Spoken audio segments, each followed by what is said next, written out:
Buenos días, un saludo para todos ustedes, un saludo también para la comunidad que nos está viendo a través de YouTube.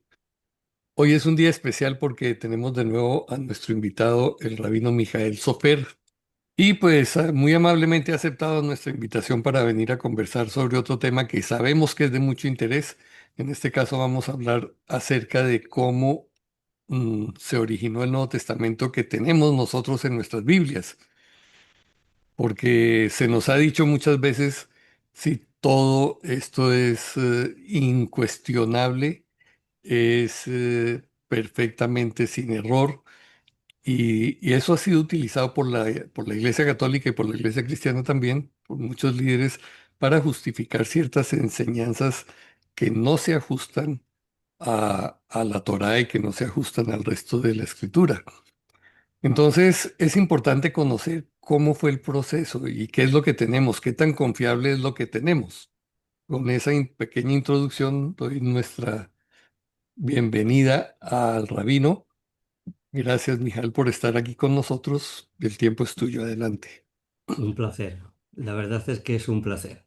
Ujú. Bueno, pues hace unos instantes hemos orado, ¿verdad? Y hablábamos de la verdad. Y para mí es una luz, como un faro, ¿no? Aquella cita que ya hemos repetido en otras ocasiones. ¿De acuerdo?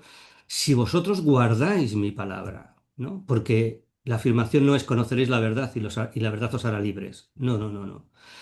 Hay una cadena de sucesos, ¿no? Si vosotros guardáis mi palabra, seréis verdaderamente mis discípulos. Y entonces conoceréis la verdad y la verdad os hará libres. Solo conocemos, o sea, solo seremos libres conociendo la voluntad del Eterno que se produce guardando su palabra. El cristianismo no guarda la palabra del Mesías. ¿Vale? Entonces, bueno, en esa solución, en en esos eh, silogismos, ¿no? O sea, porque habla de guardar la palabra, conocer la verdad y ser libres, ¿no? Entonces, si esa cadena se rompe, estaremos perdidos. Perdidos en una religión que puede ser muy bonita, te pueden decir que todo lo que pidas lo vas a recibir, ya sea novio, ya sea esposa, ya sea coche, ya sea casa, lo que sea, salud, pero no seremos discípulos del Mesías porque solamente podemos ser discípulos del Mesías si guardamos su palabra. Y conoceremos la verdad. Por eso hoy vamos a hablar de algo que está rodeado de mentiras. Ujú. Yo solo estoy casado con mi esposa, no estoy casado con ninguna religión, ni con doctrinas. Y digo con mi esposa porque, bueno, si dijese que estoy casado con el Eterno, ya parecería que soy una monja, ¿no? Entonces, que se casan, ¿no? Con su Señor, ¿no? Pero bueno, yo creo que me he explicado bien, ¿no? O sea, no tengo ninguna dependencia doctrinal con ninguna corriente, solo soy sirviente de la verdad, ¿vale? Entonces, cuando uno descubre la verdad, desecha la mentira. No puedes encontrar la verdad y seguir viviendo en una mentira, porque entonces no seríamos discípulos del Mesías. ¿De acuerdo? Bueno, se me planteó la idea de hablar del Nuevo Testamento. Yo creo que los que hemos estudiado un poquito del cristianismo y del origen del cristianismo, que es el catolicismo, porque para mí un católico es cristiano, igual que un protestante. Ahora, en las últimas décadas, se hace énfasis en que el cristiano es el evangélico, el que antes era evangélico, y el católico es católico, no es cristiano. No, no, no, perdón. Cristianos son todos, porque el origen del cristianismo, del tal como lo conocemos, de la religión que conocemos, es Roma. ¿De acuerdo? Entonces, bueno, todos quizás hemos aprendido lo que es la dulía, la hiperdulía y la latría. Y si somos del contexto católico o hemos pasado por el contexto católico, bueno, pues se sabe de lo que estoy hablando, ¿no? Bien, pues hay otra... Bueno, no eh, realmente. Si quieres explicar no, los sí. términos, sería bueno. Bueno, no, no, no, no, no, porque perderé mucho tiempo. Bueno, yo siempre doy muchas pistas para que se siga investigando, ¿no? O Ok. sea, yo cuando doy clases y aparecen palabras y yo digo, ¿quién ha buscado esta palabra? Y no la ha buscado nadie, digo, muy mal. Porque si esa palabra está ahí puesta en la clase y no sabéis lo que es, o sea, lo que significa, tenéis que buscarlo.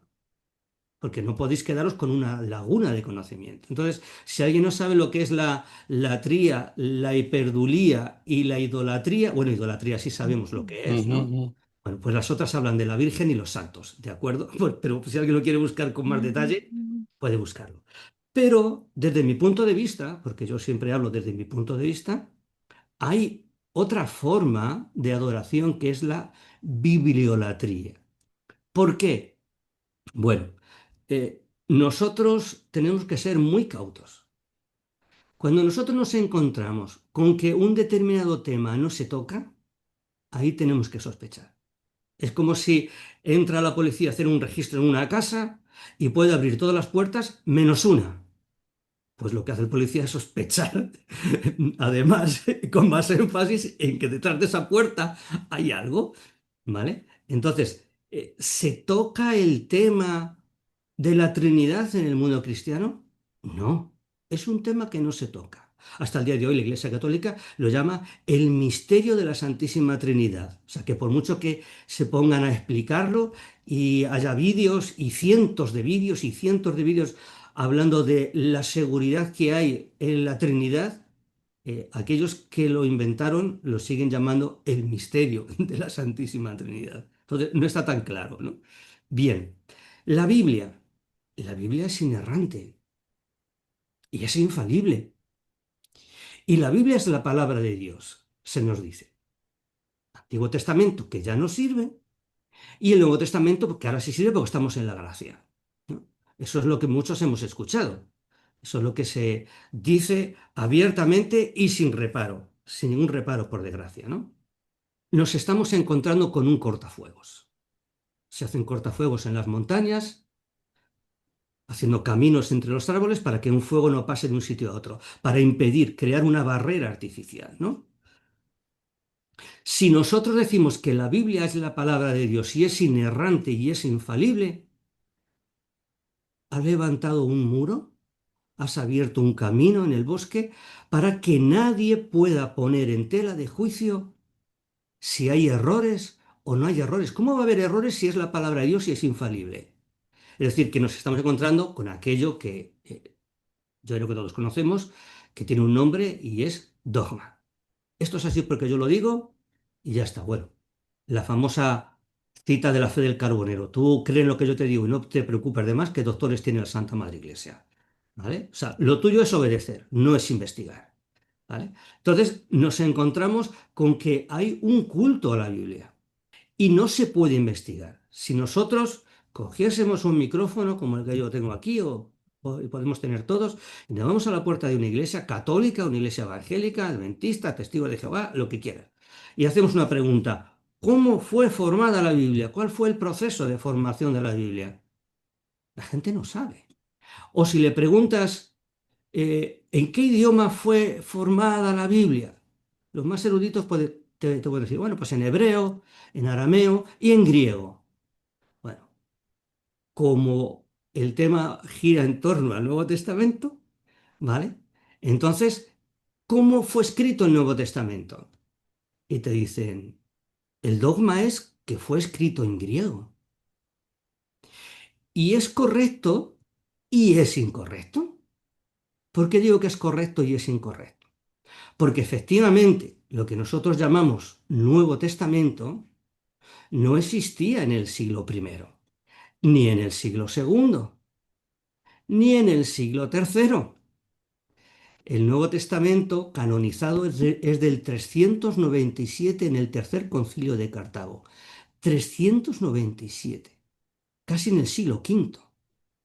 ¿Eso significa que esos documentos no existían antes? No, o sea, a ver, yo creo que esos documentos existían. Lo que hizo Roma fue hacer un canon. Ya sabemos de dónde viene canon, ¿no? Yo creo que todos que hemos leído un poquitín, yo he leído un poquitín, sabemos que canon significa regla y es, por así decirlo, aquellos que componen la norma establecida de los documentos que dan origen al cristianismo. Tenemos que sospechar algo ya desde primera mano. Estoy hablando como como, o sea, con deformación profesional, ¿no? Ya he explicado en una ocasión que, bueno, que soy policía en el ámbito, bueno, de naturaleza militar. Yo soy guardia civil, ¿no? Entonces, hay algo muy curioso. ¿Antes de la Torá existía la fe mosaica? No. La revelación del Eterno se inicia en el Sinaí. Ya sabemos que el judaísmo ortodoxo dice que sí, que Adán también recibió la Cábala y el Talmud y bueno, y esas tonterías, ¿no? Que el judaísmo fariseo no, nos ha dejado. Bien. Es decir, primero surge el libro o el documento o el soporte doctrinal. Israel, realmente Israel, se convierte en Israel cuando recibe la Torá y va a recibir la tierra de Israel, que antes era la tierra de los cananeos de Canaán, ¿no? Ujú. Antes eran hebreos. Los que están en Egipto son hebreos. Y curiosamente se convierten en el pueblo de Israel cuando reciben la Torá. O sea, un estado sin leyes, sin tierra, sin normas, sin dirigentes es un estado fallido, ¿no? A Por día de hoy. supuesto. Entonces, bueno, pues ahí vemos cómo se forma el Estado de Israel. Es curioso que el cristianismo se forma antes que el Nuevo Testamento. Tenemos el Concilio de Nicea, 320, pero el Nuevo Testamento se canoniza en el 397. Primero se crea la religión y luego se crea Más. lo que alimenta la base teológica. ¿No existían antes esos documentos? Sí, pero si decimos que sí, y si yo me atrevo a decir que los textos originales, o mejor dicho, no hay textos originales del Nuevo Testamento, pero sí hay textos más antiguos que los griegos, eso nos enseña. Quizás hemos oído hablar de la Vulgata Latina, ese documento, la primera Biblia católica, porque aquí estamos hablando de catolicismo, la primera Biblia católica, por así decirla, o sea, por así decirlo, ve la luz en el siglo V, ¿no? Se empieza a formar a finales del siglo IV, pero bueno, podemos entender que la Biblia como tal a principios del siglo V. Y dice que la Biblia fue escrita en griego. Eso no es verdad. Si nosotros preguntásemos otra vez, ¿no? Lo mejor que se puede hacer para descubrir errores es preguntar, hacer preguntas. Por eso Ujú. un investigador hace preguntas. 6 preguntas tenemos que familiarizarnos, apuntarlas, como, bueno, esto se va a quedar grabado, podemos luego anotarlo, ¿vale? ¿Qué, quién, cómo, cuándo, dónde y por qué? Tenemos que hacer esas preguntas siempre, siempre, siempre. Entonces, ¿existían documentos antes del Nuevo Testamento? Sí. ¿Sabe un cristiano lo que son las 50 copias de Constantino? Nos han enseñado qué son las 50 copias de Constantino. No lo sabemos. El cristianismo no lo sabe. Ninguna corriente sabe. Que Constantino mandó hacer 50 versiones al griego para las iglesias que estaban surgiendo en torno a Constantinopla. Eso nos da a entender de que había otros textos antes. ¿Qué textos había antes? Bueno, se les conoce como la Vetus Latina. La Vetus Latina no era un libro, se le denomina ahora así, se le denomina ahora Vetus Latina. A esa gran colección ingente de porciones de textos del siglo segundo, ciento y algo, y posiblemente algunos de finales del siglo primero, que estaban escritos en latín, en un latín, para que nos entendamos, de la calle, no de cultos, no de eruditos. De hecho, las porciones que hay, que son trozos, fragmentos pequeños, pero que hay miles, pues resulta que están llenos de errores. O sea, de errores, errores de caligrafía, de redacción, bueno, es un latín muy rústico, muy básico, muy de gente no letrada, ¿de acuerdo? Y esa colección es enorme, pero se nos dice que el Nuevo Testamento fue escrito en griego. ¿Por qué? Porque si nos dicen, bueno, nosotros tenemos el Nuevo Testamento en griego, pero antes, durante siglos, hubo una cantidad ingente de copias en latín que circulaban por todo el Mediterráneo y que difieren unas copias a otras y que están llenas de errores, resulta que el origen de las 50 copias de Constantino, de las que nos quedan dos solamente, el Códice Sinaítico y el Códice Vaticano. Los eruditos creen que son dos de esas copias. Son las únicas que quedan. ¿Vale? Entonces nos encontramos con que durante el siglo, posiblemente primero, y ya a ciencia cierta, segundo, tercero y cuarto, circulaban por todo el Mediterráneo copias en latín que hoy en día se le denomina la Vetus Latina africana, la Vetus Latina itálica y la Vetus Latina hispánica. Parece ser que los documentos hispanos de la península ibérica, de las comunidades romanas que había aquí y que eran creyentes ya en el Jesús gentilizado, ¿no? Incluso tenían muchas glosas, muchas notas para explicar lo que allí estaba escrito, ¿no? Entonces, Perdón, ¿hay alguna sí, manera de tener acceso a esas copias? ¿O están al- compiladas en algún libro que uno pudiera decir, sí, bueno, existen? hay documentos, o sea, hay libros que se denominan la Vetus Latina y que intentan formar un puzzle con lo que hay. Yo me explico, ¿vale? Tenemos el Códice Vaticano y el Códice del Sinaí o Sinaítico, ¿de Ujú, acuerdo?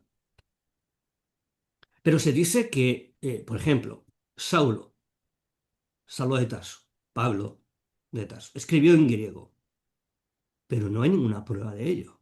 Además, las pruebas arqueológicas nos dicen lo contrario, ¿vale? Entonces, ¿esas copias de dónde salen? Salen de los famosos padres de la Iglesia, de citas de ellos. Los textos más antiguos que tenemos, por ejemplo, podemos hacer una pequeña investigación y buscar Papiro Chester Beatty.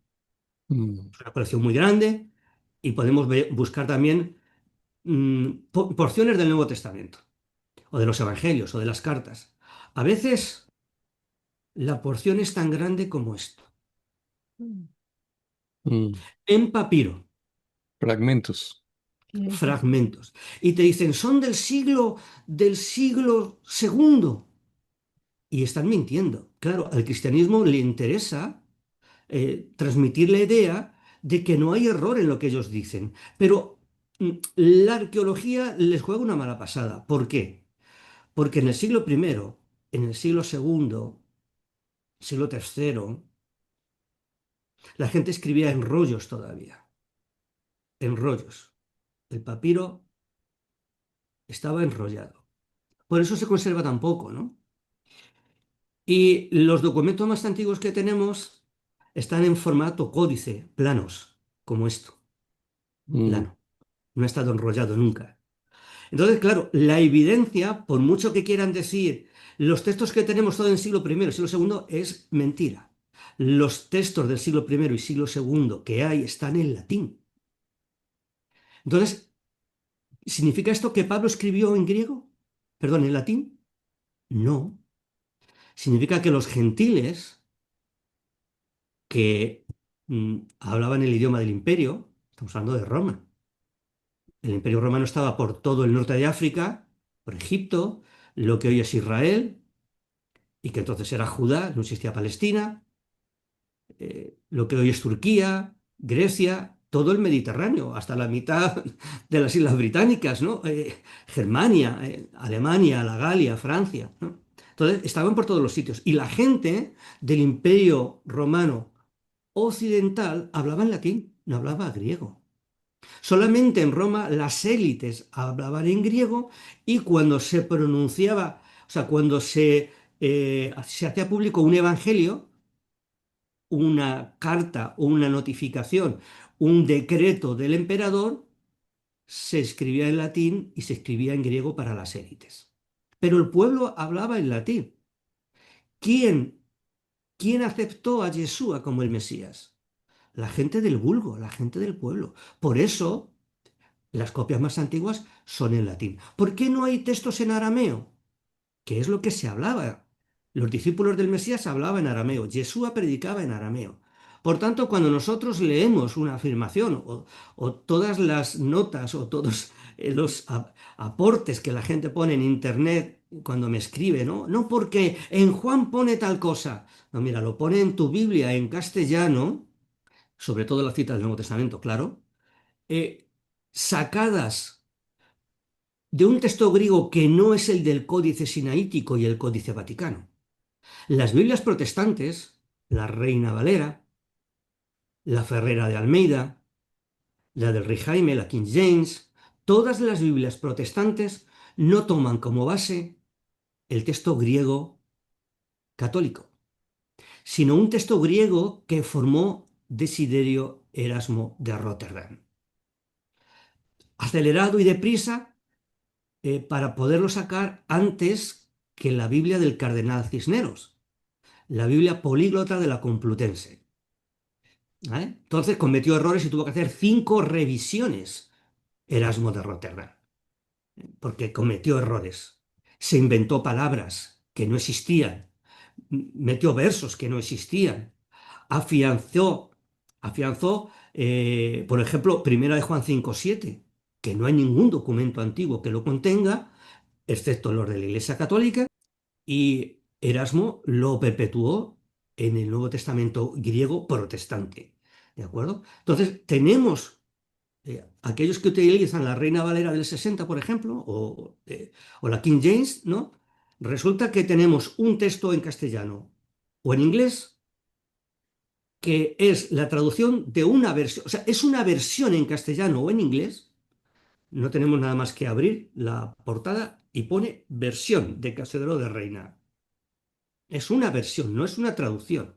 Es versión de una versión en griego de Erasmo, que lo versionó del texto griego católico, que la Iglesia Católica lo versionó de los textos en latín y que fueron traducidos o versionados de los documentos que se escribirían, no tenemos pruebas, en arameo, porque ellos hablaban en arameo, no Bueno, eran eruditos. una notita ahí solo para aclararle a todos, porque tú haces una diferencia entre versión y traducción. Claro, Entonces, para la mayoría es lo mismo. ¿Cuál es la no, diferencia? claro. Por ejemplo, mm, nosotros leemos en el libro de Hechos, por aquí tengo una cita, es que no quiero decirla de cabeza para no equivocarme. Para no hacer otra Eh, versión. Hechos 2:1, claro. Bueno, a mí me han propuesto que yo hiciese un Nuevo Testamento. Digo, no, perdona, ya bastantes errores hay como para meter yo el mío, ¿no? En, en Hechos 2:1 podemos leerlo. Aquí tengo. Esta supuestamente es una traducción, porque es la Biblia textual tercera edición. Dice traducción contextual al español. Bueno, pues voy a demostrar que no es una traducción, porque nos vamos a Hechos 2:1 y dice así. Cuando llegó el día de Pentecostés, estaban todos unidos juntos. ¿Dónde existe en la Biblia hebrea o antes de esta cita la fiesta de Pentecostés? No existe. Si lo hubiesen traducido, habrían puesto, cuando llegó la fiesta de Bicurín, ni siquiera Shavuot. Hay versiones como el Código Real, que es una versión también. Todas las versiones son teológicas, ¿vale? Son teológicas. La gente mete su teología en el texto, ¿vale? Leemos el Código Real y aparece Shavuot. Leemos el Nuevo Testamento de David Stern, creo que se llama, si mal no recuerdo, y también aparece Shavuot. Pero es que Shavuot es la versión farisea de la fiesta de Bikurim. Bien. Aquí está ¿Pentecostés qué Pentecostés significa? y en esta que es la Complete Jewish Bible está Shavuot.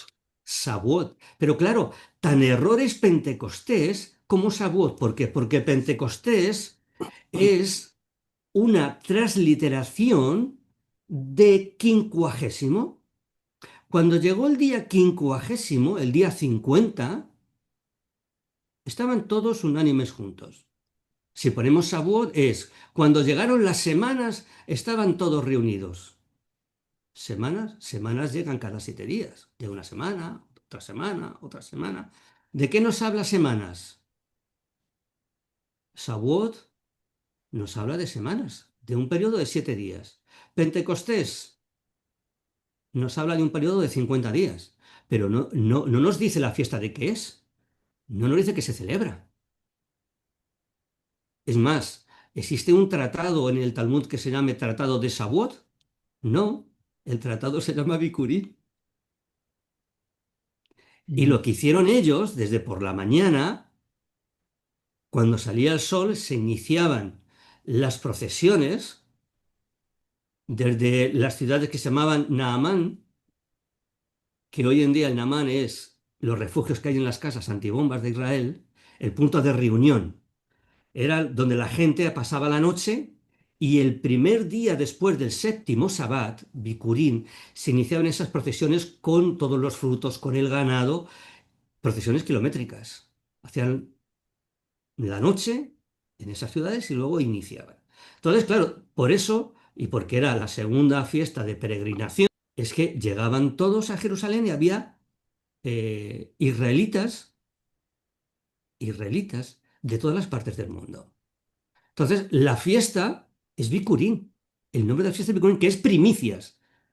O sea, Primicias que nos dice. porque estamos tratando de aclarar la diferencia entre traducción-versión. Claro, claro. Si, Entonces, si hubiesen puesto traducción, si hubiesen hecho una traducción de lo que estaba ocurriendo en aquel día, habrían puesto cuando llegó la fiesta de Bikurín, estaban ujú, todos reunidos en la casa. ¿Cuál es la casa? La gente piensa que la casa donde estaban reunidos era en el aposento alto. sí, sí, esa es la tradición católica y incluso hay mucho arte al respecto, donde están todos Claro, reunidos y la Virgen está al centro allí. claro, pero católicos y protestantes. O sea, Claro, los protestantes también creen que estaban todos reunidos en el aposento alto. Pero ¿cómo va a haber en un aposento alto 5.000 varones? claro, Y además, después van a tener un baño tan grande con una pileta para las abluciones, para las inmersiones. O sea, sí, no. absurdo. La casa es el templo. La casa donde se celebraba Bicurín era el templo de Jerusalén, que es la casa. Por todos los sitios aparece la casa como refiriéndose al templo. Mi casa será llamada casa de oración para todos los pueblos. Ujú, Isaías ujú. 56, en el versículo 8. ¿Vale? Entonces, bueno, pues si hubiesen traducido bien, habrían puesto Bicurín. Si hubiesen traducido bien, cuando llegó, o sea, se produjo un viento recio en la casa donde estaban reunidos, habrían puesto templo, para que todos entendiésemos. Y no casa en minúscula, y parece que están hablando de donde estaban orando 7 días antes, Claro, ¿vale? Entonces, bueno, pues así muchos textos, ¿vale? Entonces, claro, una versión es mi versión, o sea, lo que yo quiero transmitirte, lo que yo creo que tú tienes que entender. Por ejemplo, la traducción de los 70 no fue una traducción, fue una versión. Si ujú, nosotros tenemos una Biblia de Jerusalén, que hoy en día es la más usada en el contexto católico, y que el Tanaj, el Antiguo Testamento, está lleno de citas a pie de página. ¿Por qué? Porque hay muchas referencias y te dicen esta palabra en hebreo es tal palabra y en griego es tal palabra. ¿Por qué? Porque hicieron una versión teológica. Los fariseos que fueron a hacer aquella copia, aquella versión, lo versionaron en base a la teología que ellos tenían. ¿Qué utilizaban? La alegoría. El mundo protestante, el mundo católico, bueno, yo conozco más el mundo protestante, el método de interpretación que se utiliza es la alegoría, porque como el Antiguo Testamento ya no sirve, pues estamos en la gracia. Ahora todo lo que pone ahí hay que darle una nueva interpretación. Hay que revisar lo que significa. Entonces, el texto que está escrito no se enseña literalmente, sino que se busca una aplicación espiritual para nuestra vida, porque si no, no serviría para nada. Si ha sido derogado, claro. Si no ha sido derogado, indudablemente no. Entonces, las promesas del Eterno a Israel no las apropiamos, porque ahora nosotros somos Israel. Pero el juicio no es para nosotros, el juicio es para Israel. Entonces, claro, entonces eso es la versión, no solamente una versión escritural, sino que después nos encontramos con que hay una versión teológica. Las versiones escriturales también son teológicas, ¿no? Entonces, bueno, pues es que hay muchísimas, ¿no? Bueno, Perfecto. Bueno, sigamos. sigamos. Entonces, estamos hablando bueno, hemos hablado ya muchas cosas, ¿no? De que el texto original no estaba en griego. Lo que tenemos es una versión, de versión, de versión, de versión. Se dice, la Biblia es la palabra de Dios. Cuando preguntas, ¿quién escribió la Biblia? Dios, con su Espíritu Santo. No, mira, esto es como decir que los niños los trae la cigüeña de París o de Estados Unidos. No, los niños no vienen de Estados Unidos ni de París, aunque pueda parecer que es parir y Estados Unidos, ¿no? No, la Biblia es un trabajo editorial de la Iglesia Católica. La Biblia hebrea es un trabajo de Mosé, de la Asamblea de los 120 y de Yavne. Y si luego aplicamos el Nuevo Testamento, pues tenemos el Imperio Romano, que decide 27 y luego los deuterocanónicos en el Tanaj. Entonces no es algo que, o sea, Mosé no baja del Sinaí con un libro debajo del brazo. Dice, Israelitas, os traigo aquí la Biblia, ¿no? ¿Qué bajó? Bajó dos tablas de piedra, no la Biblia. La Biblia es un trabajo editorial que ha llevado siglos. La última aportación, bueno, pues en Trento, ¿vale? El Concilio de Trento. Y bueno, si tenemos en cuenta también la deformación de Erasmo, pues todavía más añadidos, ¿no? Pero no es un documento que es que, bueno, yo recuerdo cuando pregunté la primera vez cómo se había formado la Biblia, me dijeron, no, o sea, estaban los textos antiguos y luego las comunidades piadosas fueron cosiendo las cartas a esos documentos poco a poco según se iban recibiendo y entonces surgió el Nuevo Testamento. Sí, muy infantil, muy romántico y mentira. Muchos dicen, la famosa cita de segunda de Timoteo 3:16, porque toda la escritura es inspirada por Dios y útil para redarguir, para corregir, para instruir.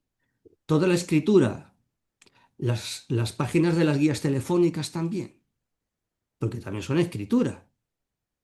Los manuales del televisor mío también han sido inspirados por el Espíritu Santo. ¿Por qué? Porque cuando se escribió aquello, perdón por la ironía, cuando se escribió esa cita de segunda de Timoteo, se calcula que fue el año 64. Y la Biblia ya sabemos que no existe hasta siglos, 3 siglos después. Entonces, cuando Saulo de Tarso se refiere a que toda la escritura es inspirada, tenemos que ir y dejarnos que nos enseñe la propia escritura. Cuando el Mesías dice en Mateo 5, 17, que no penséis que he venido a derogar la ley o los profetas, ¿no? Sino a que lo cumpláis. O en Hechos 24, 14. Saulo de Tarso está ante el procurador Félix, ¿no? Y dice, pero esto te confieso, que según el camino que ellos llaman secta, está refiriéndose a los fariseos y a los saduceos que estaban acusándole, así sirvo al Dios de mis antepasados, creyendo todo lo que es conforme a la Torá y a lo que está escrito en los profetas, teniendo esperanza en Elohim, la cual ellos mismos también abrigan, que haya de haber resurrección, tanto de justos como de injustos. Por esto también yo mismo procuro tener siempre una conciencia irreprensible ante Dios, ante Elohim y los hombres. ¿Qué quería Saulo de Tarso? Todo lo que está escrito en la ley y en los profetas. ¿Puede un cristiano decir, yo creo y sigo? Claro, si crees es que lo sigues. ¿Todo lo que está escrito en la Torá y en los Nevi'im? No, no. ¿Puede una persona que se considere cristiano decir, yo creo o sea, lo mismo que creía Jesús? Para él es Jesús, ¿no? No. porque él dice una cosa y ellos dicen otra, porque Saulo de Tarso dice una cosa y ellos dicen otra, porque Saulo de Tarso guarda fiestas que ellos no guardan, porque el concepto que tenía Saulo de Tarso de la Torá es que es santa, el mandamiento justo y bueno, y el cristianismo dice, la Torá ha sido derogada, el Antiguo Testamento ya no sirve. Entonces nos encontramos con un bloque netamente humano que se ha divinizado y un bloque divino que se ha desechado. Y encima, los que hacen eso se creen que tienen la verdad absoluta. Y no es así. Lo que ocurre que si tú creas una religión nueva, tú necesitas un libro nuevo. Mm. Entonces, no puedes fundar el cristianismo, no puedes darle soporte a una nueva religión que está creando el Imperio Romano, que va a ser unificadora, que va a ser uniformidad, una sola forma, que es lo que significa uniforme, una sola forma, para todo el imperio. No puedes hacerlo con un libro que pertenece a los judíos, que además ya están mal vistos, que son apestosos y detestables, porque, bueno, todo el mundo sabemos de la primera revuelta judía contra Roma y sabemos de la segunda, la de Bar Kokhba, pero normalmente la gente no sabe la segunda, que se produjo por todo el Mediterráneo y donde fueron desechados las comunidades judías como discípulos del Mesías. Claro, los judíos se sublevan contra Roma apoyando a los partos y claro, los creyentes judíos en Yeshua son también desechados. Para ellos son judíos, hablan el mismo idioma, se visten de la misma manera, festejan las mismas fiestas, van al mismo sitio y hay que crear una nueva religión. Ya no se llama sinagoga, ahora se llama iglesia. Ya no son rabinos, ahora son episcopos. Ya no tenemos la Torá y los Neviín, ahora tenemos el Nuevo Testamento. Y entonces se crea una religión nueva. Si creas una religión nueva, necesitas un libro nuevo. Si tú construyes, o sea, Ford, por ejemplo, saca este año un modelo nuevo. No te puede dar el modelo nuevo con las instrucciones del Ford Explorer, que tiene ya más años que yo, casi. ¿Por qué? Porque es ilógico. Si tienes un problema, tú no puedes ir al manual. Recordemos que Torah es instrucción, a las instrucciones del Ford Explorer para ver cómo va a funcionar el nuevo modelo de Mustang que ahora es supersónico, ¿no? Entonces, es lo que ocurre. O sea, el Nuevo Testamento es el soporte teológico porque es una versión teológica.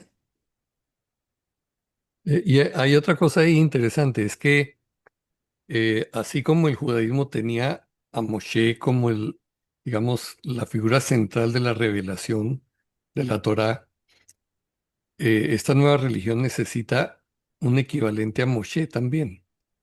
Y es lo que encuentran no en Yeshua, sino en Pablo. No, eso no es verdad.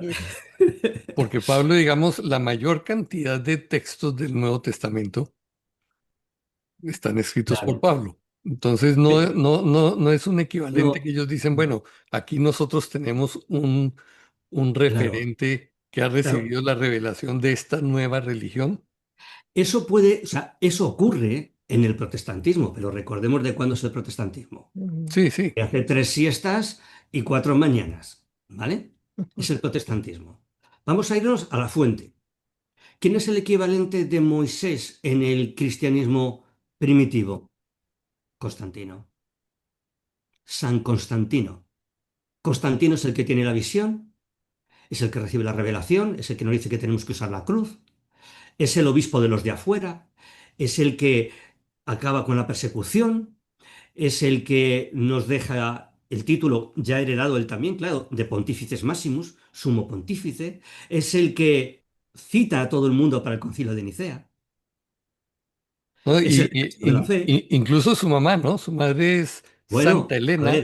a ver, yo tengo una mala noticia, tengo muy mala noticia. Cuando la gente viaja a Israel y va a Jerusalén, y les enseñan las calles y ve la Vía Dolorosa y las estaciones y la Basílica de Santa Elena. ¿Santa Elena? ¿Quién era Santa Elena? Ah, Elena, la madre de Constantino, la que decidió los lugares donde habían sucedido Ujú. esos sucesos maravillosos y la que decidió que el monte del Sinaí está en lo que hoy se conoce como la península del Sinaí. Sí. Cuando Saulo de Tarso, ese que el mundo protestante ahora quiere que sea el segundo Moisés y que solamente era pues un Ujú. rabino. Dice que está en Arabia.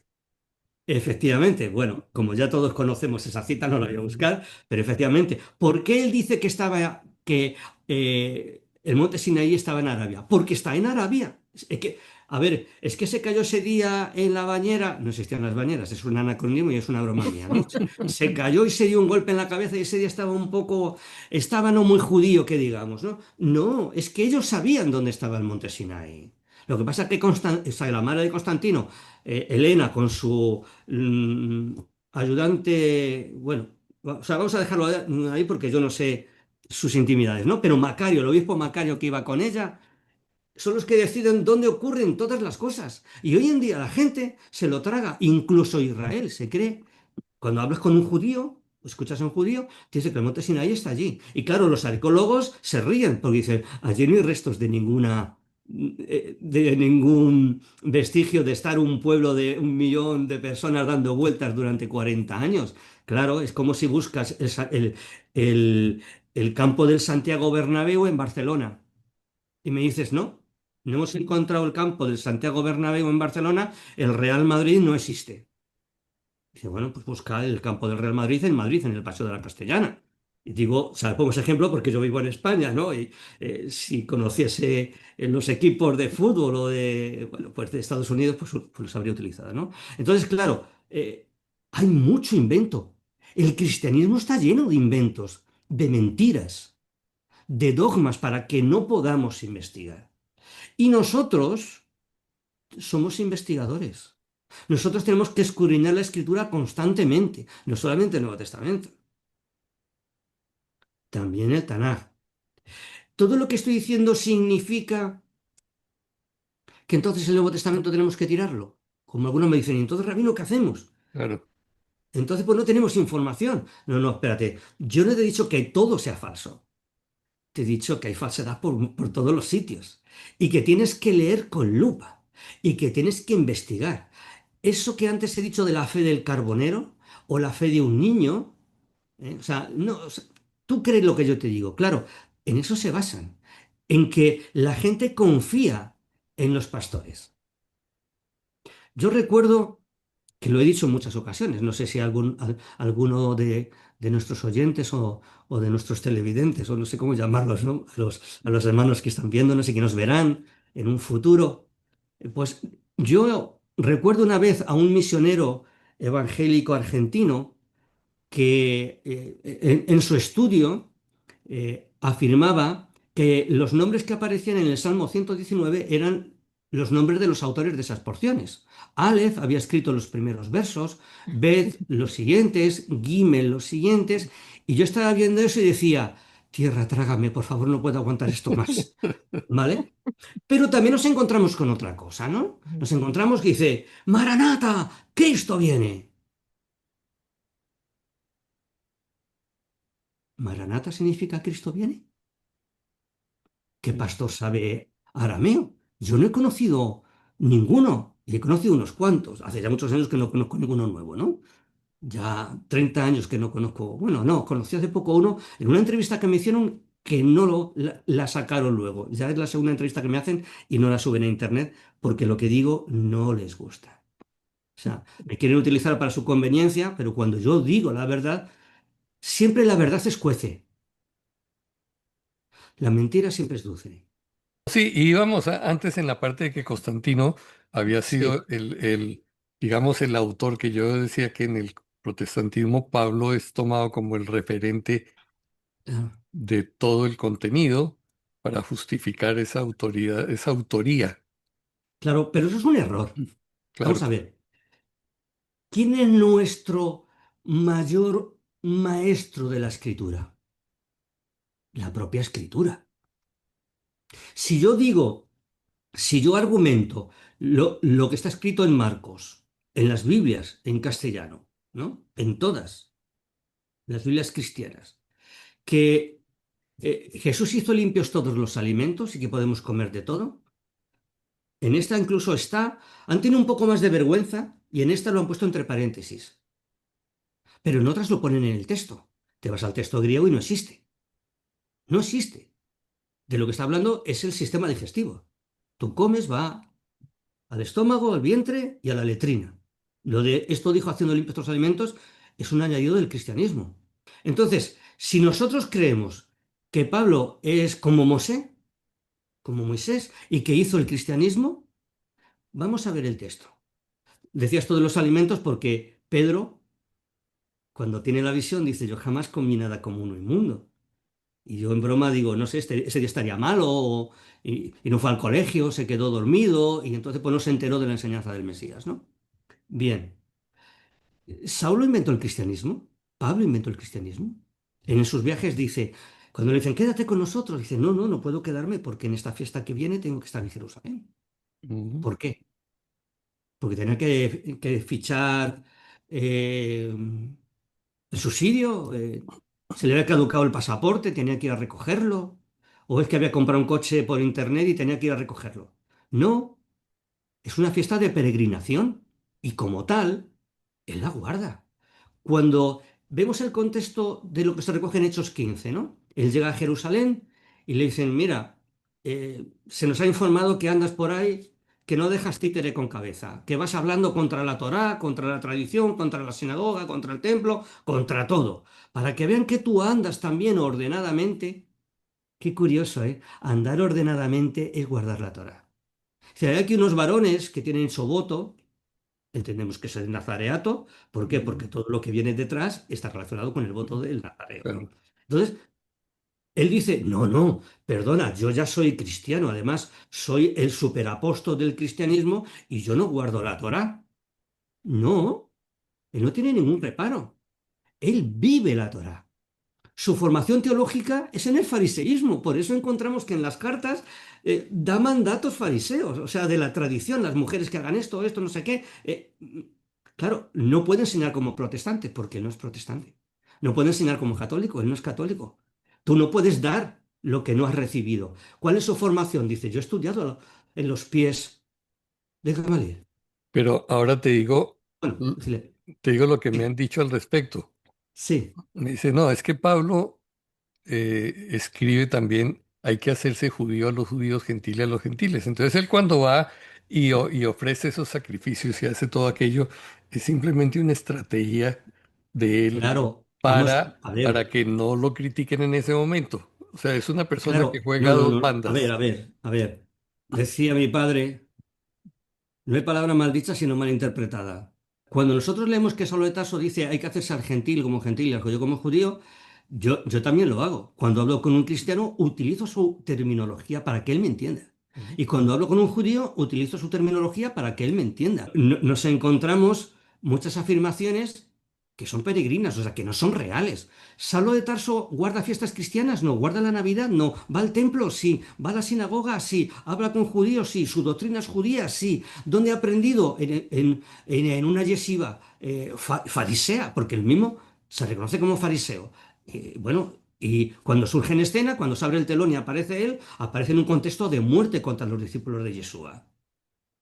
Y le encontramos con cartas hacia Damasco, que, bueno, estaba dentro también del ámbito de aplicación y del contexto geopolítico de la época, ¿no? Entonces, él vive como judío, o mejor, bueno, sí, como judío, como fariseo, después se convierte al Mesías y como fiel y devoto servidor y discípulo del Mesías, vive toda su vida hasta que, según la tradición, muere. Algunos de nosotros, cuando hace frío, no vamos a la sinagoga. No es mi caso, porque yo, aunque haya terremoto, tengo que ir. Pero otros no, hace calor. Ahora es verano, aquí es verano. Ay, es que hace mucho calor, rabino, y me encuentro mal, no sé qué. Pero Saulo de Tarso muere, le cortan la cabeza, según la tradición, ¿no? No está aquí escrito. Entonces, vemos como él es coherente con lo que ha recibido en todos los contextos. Voy a decir un refrán. A mí me llaman el rabino refranero, lo he dicho muchas veces, ¿no? Dice, ¿vale? Dice, cada día que amanece, el número de tontos crece. Y entonces tonterías vamos a escuchar toda la vida, de supuestos eruditos. No podemos dejarnos llevar por todo eso que dicen. ¿Me dices algo? Demuéstramelo. Como yo decía, ¿cuántas sefirot hay? ¿10? No, yo digo que hay 35 o 327. No se puede demostrar nada. Pero lo que digamos de Saulo de Tarso, lo que digamos de Yeshua, de lo que él dijo, tiene que estar aquí escrito. ¿Vale? Tiene que estar aquí escrito. ¿Todo es válido? No. ¿Lo tenemos que desechar todo? No. Porque si lo desechamos todo, no nos quedaría nada. Sabemos que durante el primer siglo los discípulos del Mesías, aquellos que hablaban en arameo, que iban al templo, los que vemos en Hechos de los Apóstoles, solo tenían un evangelio. Mateo, escrito con caracteres cuadrados en arameo, lo que los padres de la iglesia llamaron el evangelio a los hebreos.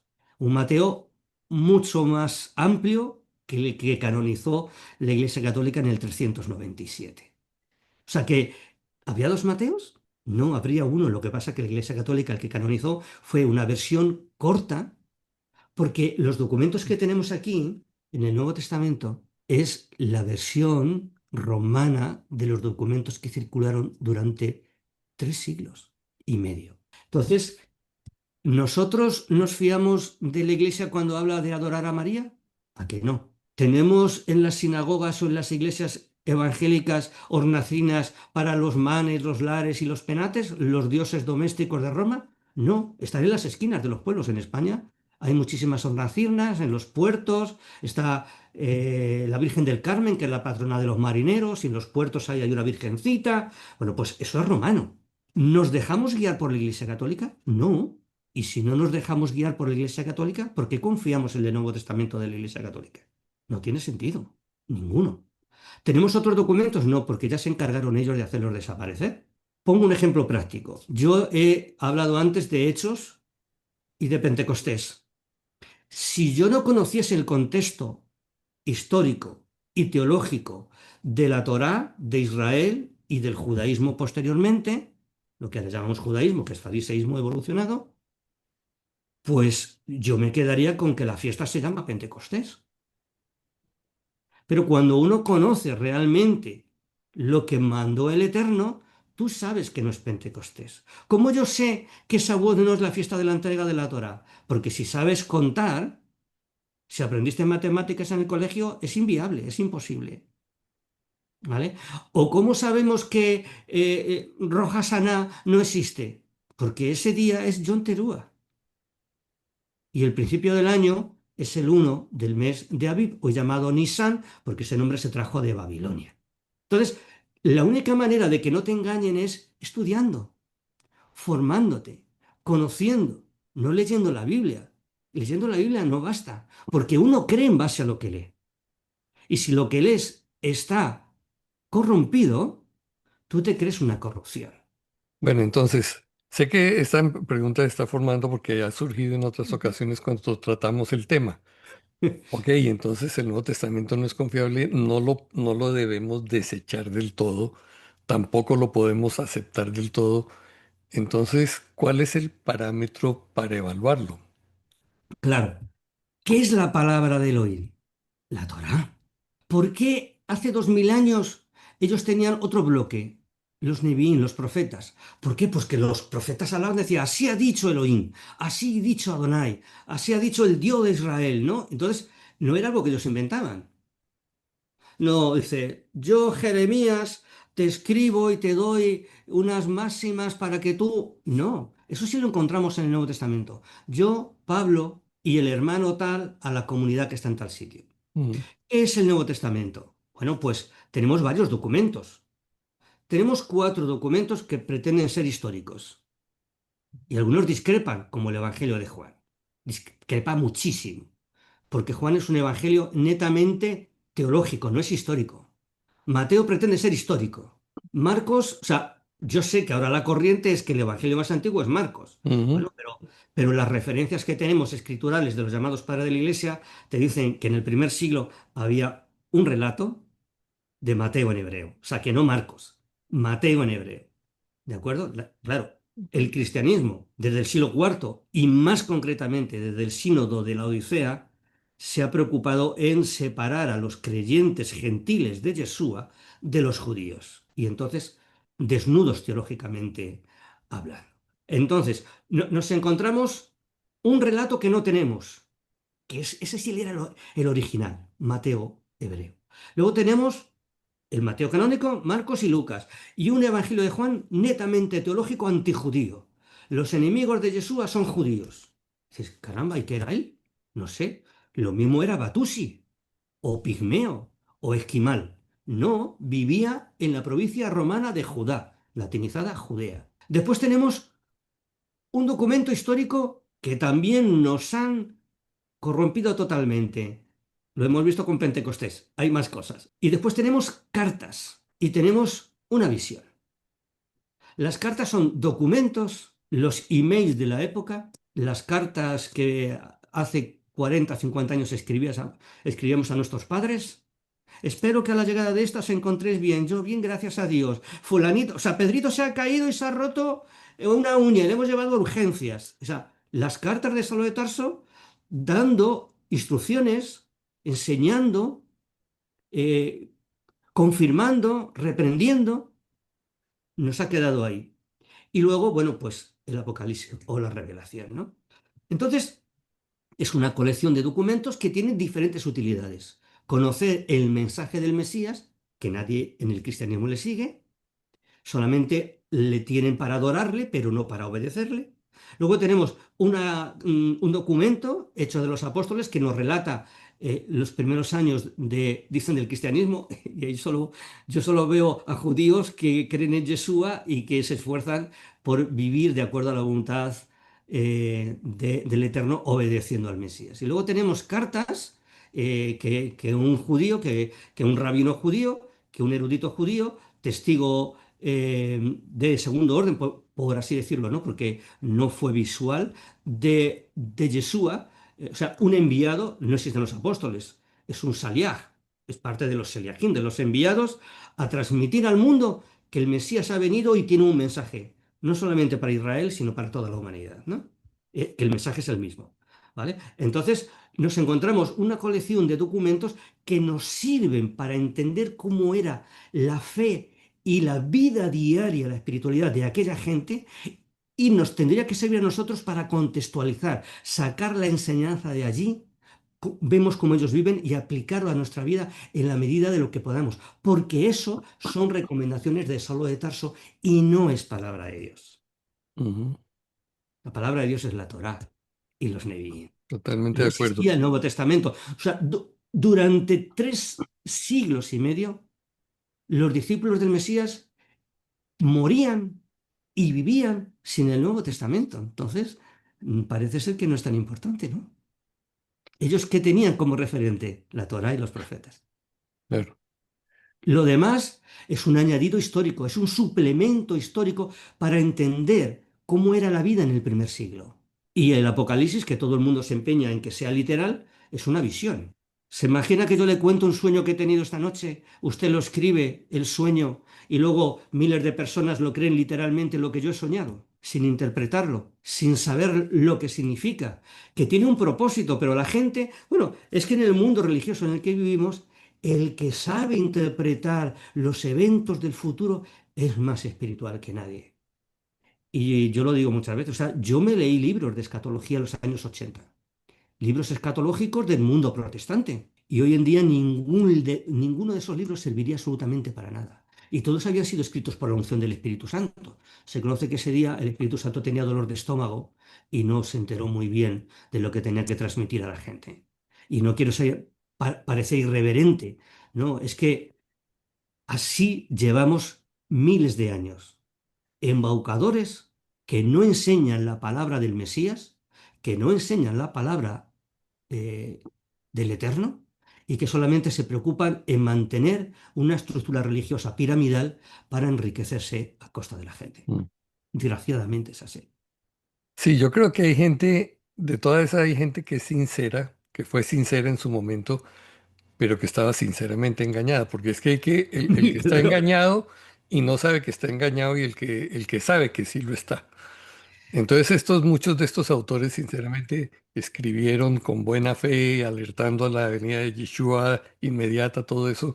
Muchos creímos en eso y tomamos decisiones de acuerdo a eso y las cosas no funcionaron, ¿no? Hoy en día, Claro.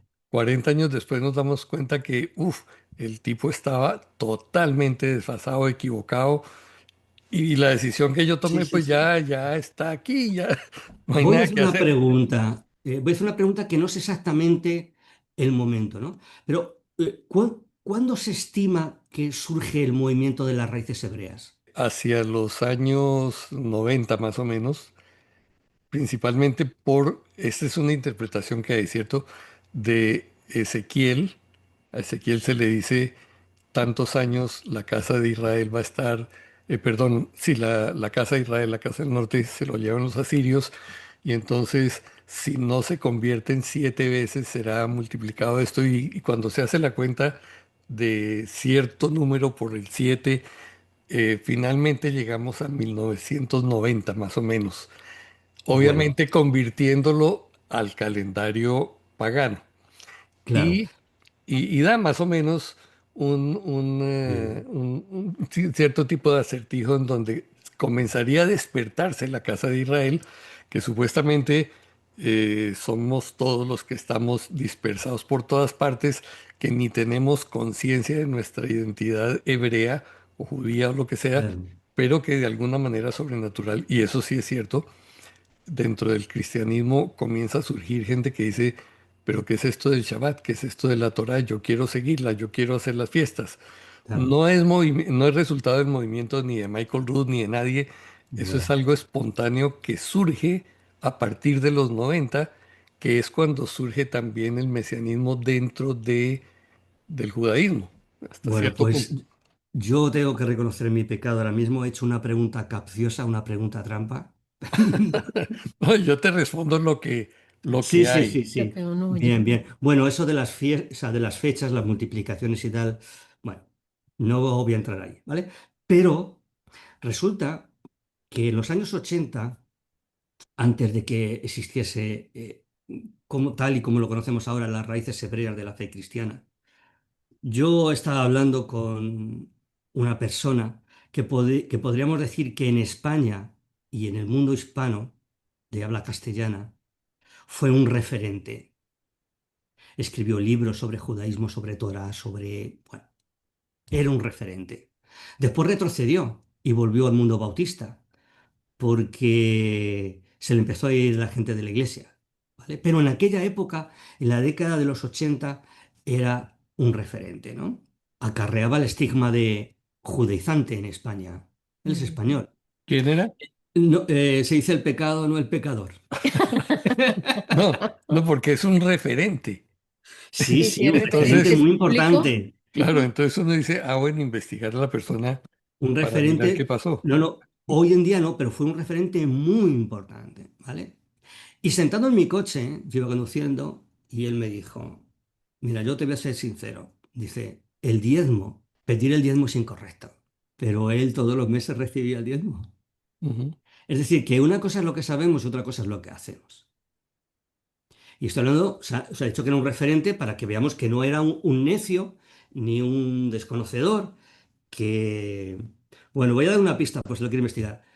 Un catedrático, profesor universitario, o sea, no en aquel momento y aún hoy, o sea, es un referente para muchas personas, ¿no?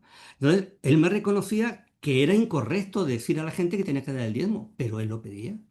Entonces, ¿de qué somos testigos? Somos testigos de la religión y de los religiosos. O sea, si yo escribo una carta a la sociedad bíblica y digo, ¿por qué ustedes, sabiendo que Primera de Juan 5:7 es un texto espurio, que todo el mundo lo conoce como la coma joanina y que fue introducida por la Iglesia Católica en torno al año 800, si saben que es falso, ¿por qué sigue ahí? ¿Por qué sigue ahí? Pues porque viene bien para la fe. ¿Cuál fe? La cristiana. Pero para la verdad no. Y a mí, donde no existe la verdad, donde la verdad molesta, ese no es mi sitio. Bueno, pero vamos al punto entonces del tiempo de las raíces, Sí, sí, porque que ese sí. es el... Le he dejado con la intriga, ¿eh? No, no, no, no, porque esto además lo va a ver muchísima gente. Entonces, no voy a dar nombres No, porque, no, bueno, no, no, no me refiero a que es el nombre, sino la pregunta tuya fue ¿en qué momento comienza el no, movimiento de antes, raíces hebreas? antes en los 80 ya hay gente que está despertando a, a la Torá, está despertando la escritura. Bueno, vamos a ver, sabemos que a mediados del siglo XIX es cuando surgen estos rabinos de origen ortodoxo que empiezan, que se atreven, ¿no? Es que hasta el siglo XIX ningún judío se atrevió a leer el Nuevo Testamento. Hay rabinos, ya, claro, estamos hablando de la Haskalah, o los Haskalín, ¿vale? O sea, el periodo de iluminación en el judaísmo, judíos que quieren ir a la universidad, que quieren aprender, que quieren ser como cualquier ciudadano. Eso tiene sus beneficios y también sus maleficios. Perdón por el juego de palabras, ¿no? Sí, claro, pero tú quieres ser uno más, pero tienes un problema, que tú eres judío. O sea, ser judío significa que tu cultura es el Talmud, no es la Torá. Ujú. Lo que nosotros conocemos como judaísmo es talmudismo. Sí. No Ujú. existe, o sea, no existe judaísmo como religión. ¿Vale? El judaísmo, bueno, pues es un gentilicio. Judío es un gentilicio. Judío es el habitante de Judá. Igual que madrileño es de Madrid y neoyorquino es de, bueno, en castellano decimos Nueva York, New York, ¿no? Neoyorquino. ¿Vale? No hace referencia a religión ninguna. Claro, pero ellos eran talmudistas, por tanto, judíos de religión. Pero a mediados del siglo XIX empieza a haber un despertar por el conocimiento dentro del movimiento judío. Y es cuando surge el judaísmo reformado, el judaísmo liberal, y también los talmudistas se ponen, para no ser menos, judío ortodoxo. Como diciendo, nosotros somos los auténticos, vosotros no, que sois unos herejes y os Ujú. habéis desviado, ¿no? Entonces, en el siglo XIX se produce una revolución dentro del judaísmo tradicional. Y también surgen aquellos rabinos que dicen, oye, pues esto del Nuevo Testamento no es lo que dice el Talmud, no es lo que dice la tradición, no es un hechicero, es un sadik, es un justo. Y entonces empieza a surgir el movimiento mesiánico dentro, o sea, surge como, bueno, pues como un terremoto, ¿vale? Se mueve la tierra allí, allí, allí, allí, allí, allí. Surge también dentro del mundo protestante, en Inglaterra, las comunidades hebreocristianas, y luego se exporta a Estados Unidos. Y en el contexto de Centro Europa, en el contexto askenazí, porque el judaísmo sefardí ya no pesaba prácticamente nada desde el siglo XVII, una cosa así.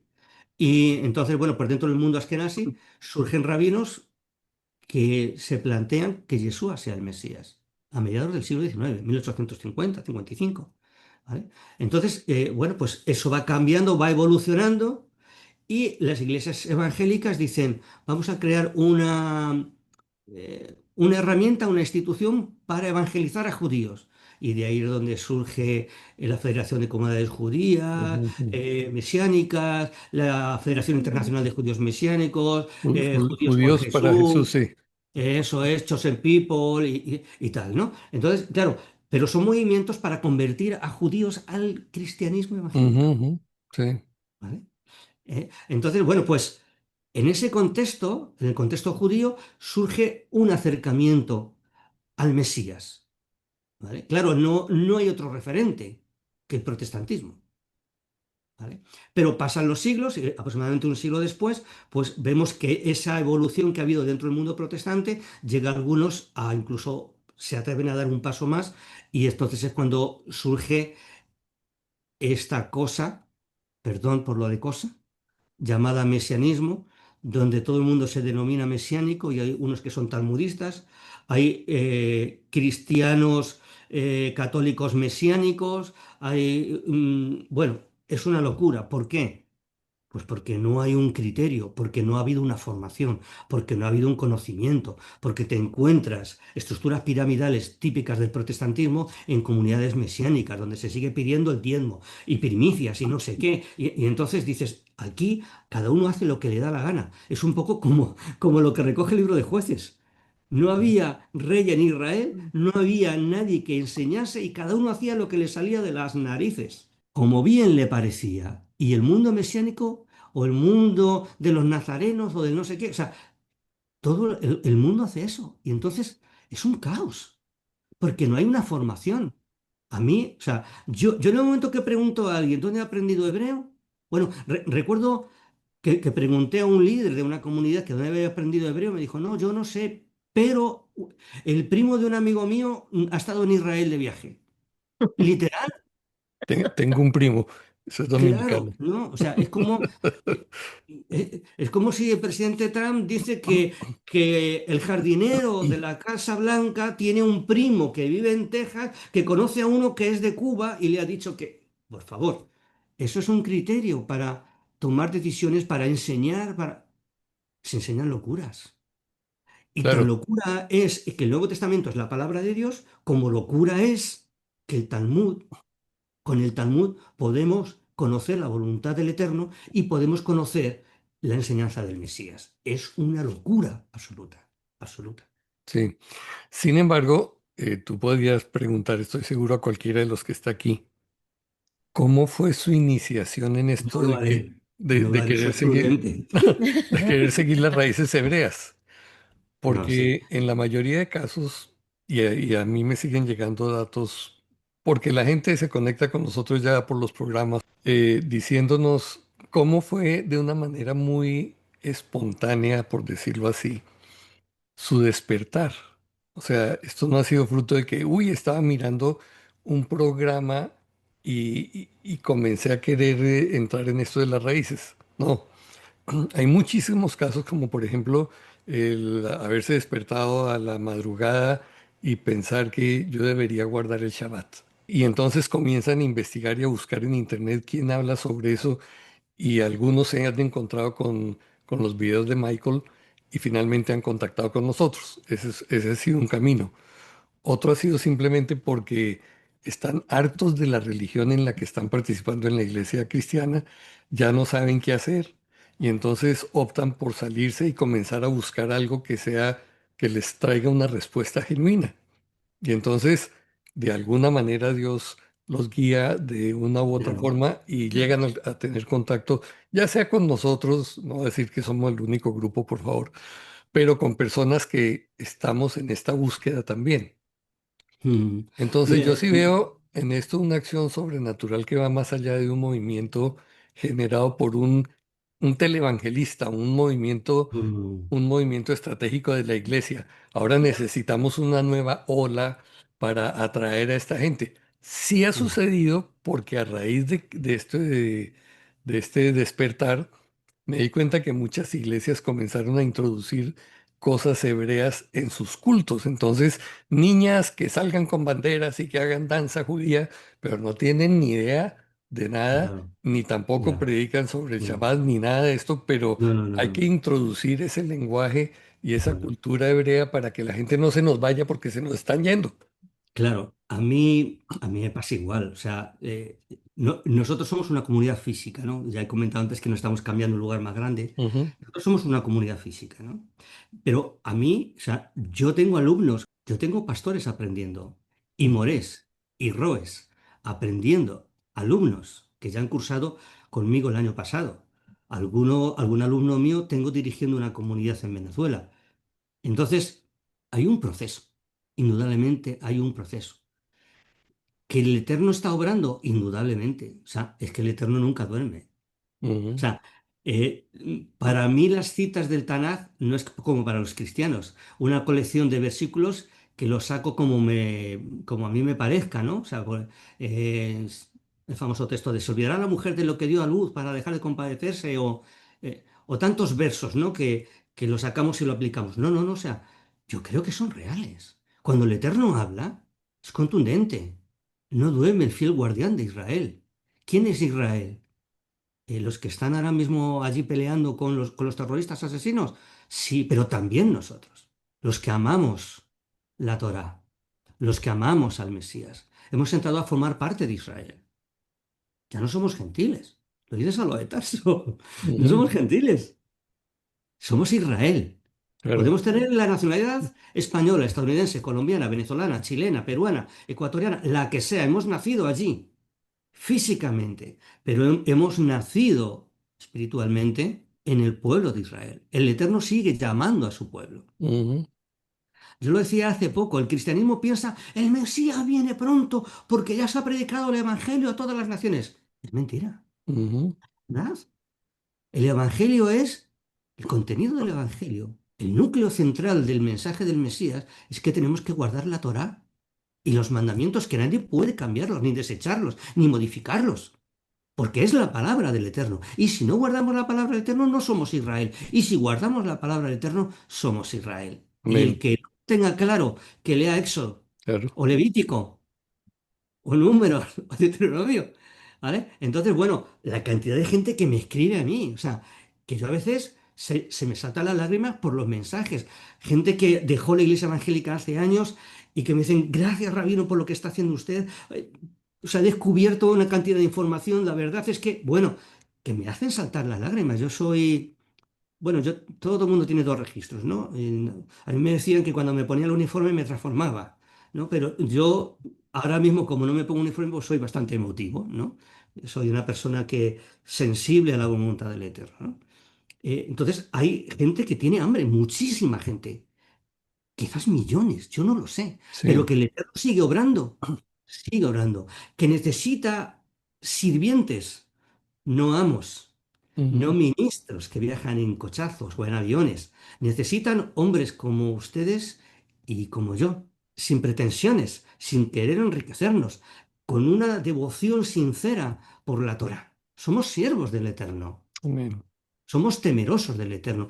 Y si no somos temerosos, que es algo que el cristianismo no lo es, porque si fuesen temerosos, no dejarían que aquí hubiese versos falsos y malas traducciones. Pero no solamente eso, o sea, si nosotros nos vamos a cualquier Biblia, Romanos 9:5 está mal traducido. Tengo aquí una serie de colección. Juan 1:1 está mal traducido, Mateo 7:23 está mal traducido, Romanos 9:5 está mal traducido, Filipenses 2:6 está mal traducido, Tito 2:13 está mal traducido, Hechos 2:1 está mal traducido.